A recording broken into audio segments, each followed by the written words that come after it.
Hey, it's Rich here. I recently went to the 2025 San Diego Auto Show. I was there taking video of some of the new SUVs because my channel is mainly about SUV camping and road tripping and sleeping in the vehicle. Anyway, while I was there, I couldn't help but check out and get some footage at the McLaren booth. Everybody who was walking by would just take out their phone and take pictures and video of these just amazing, beautiful cars. They are awesome looking cars, but they are very expensive. So let's check out this one here. This is a 2024 McLaren 750S Coupe. The engine is a rear mid-mounted DOHC M840T90 V8 4.0 liter all aluminum twin scroll twin turbo with dry sump lubrication.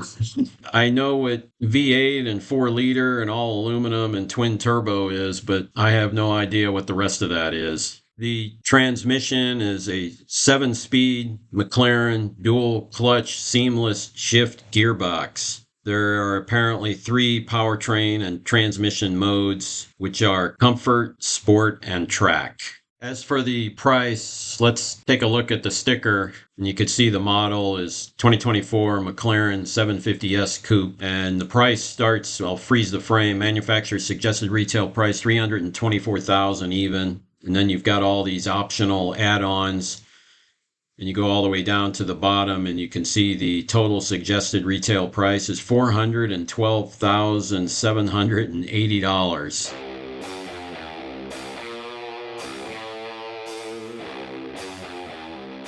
That's a lot of money.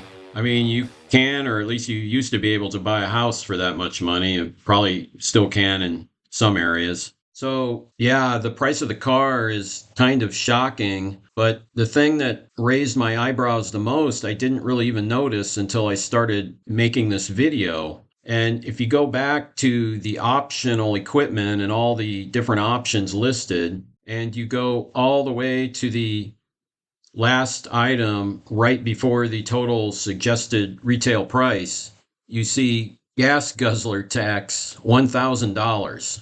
And I was like, what? And if you look at the sticker price on the right side in the fuel economy and environment section, and you zoom in on that, you can see that the fuel economy, the combined city highway, 17 miles per gallon, 15 city and 19 highway, and apparently that's 5.9 gallons per 100 miles. And apparently those numbers mean that you have to pay a $1,000 gas guzzler tax. So as I was thinking about this, I was thinking, well, 17 miles per gallon combined city highway isn't that bad. And I think there's all kinds of vehicles out there that are new vehicles for sale today that don't even get 17 miles per gallon of the combined city highway. And I think I did hear about this gas guzzler tax years ago, but I haven't heard of it recently. And I'm thinking there's all kind of cars that don't get 17 mile per gallon. And I haven't heard of anybody paying this gas guzzler tax.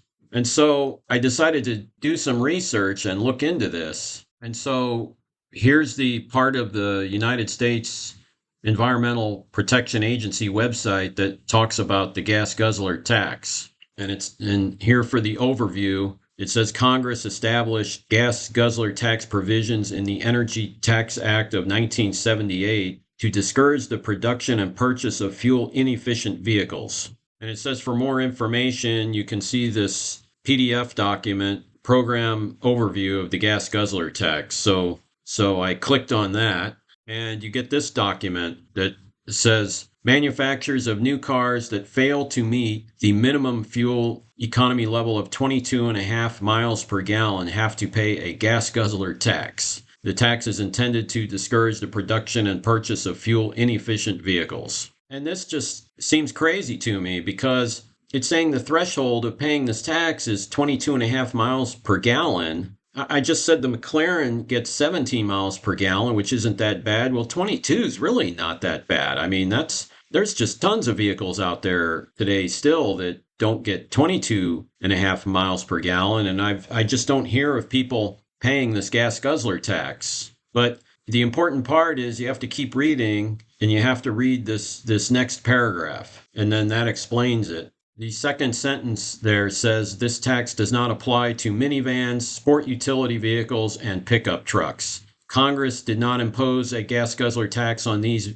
vehicle types because in 1978, at the time the law was enacted, they represented a relatively small fraction of the overall fleet of passenger vehicles and were used more for business purposes than personal transportation. So right there, that just like excludes most cars sold today because people are just buying so many SUVs and they're not covered because there's some of these really big SUVs are probably not getting 22.5 miles per gallon. And if you keep reading this document, it talks about the calculation technique for the gas guzzler tax. And then on the next page, it's got this tax schedule with this table. This gas guzzler tax has been around for years and years, but it doesn't apply to SUVs, trucks, and minivans. So that's why typically most people don't pay it because the SUVs are so popular now.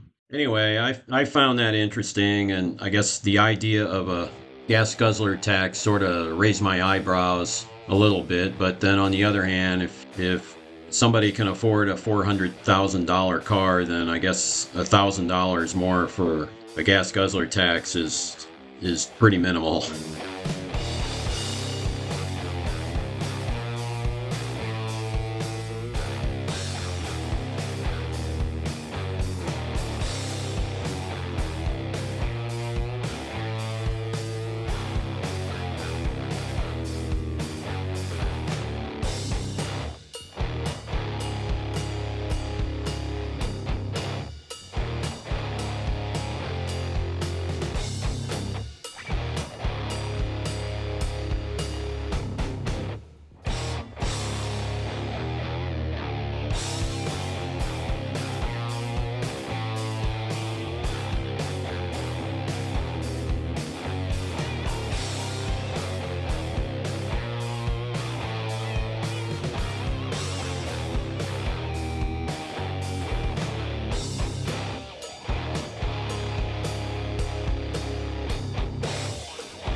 At any rate, if you enjoyed this video, please press the like button.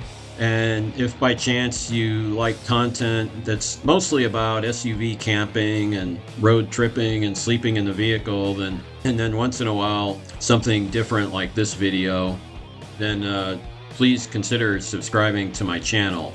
Thanks again for watching, and I will see you in the next video.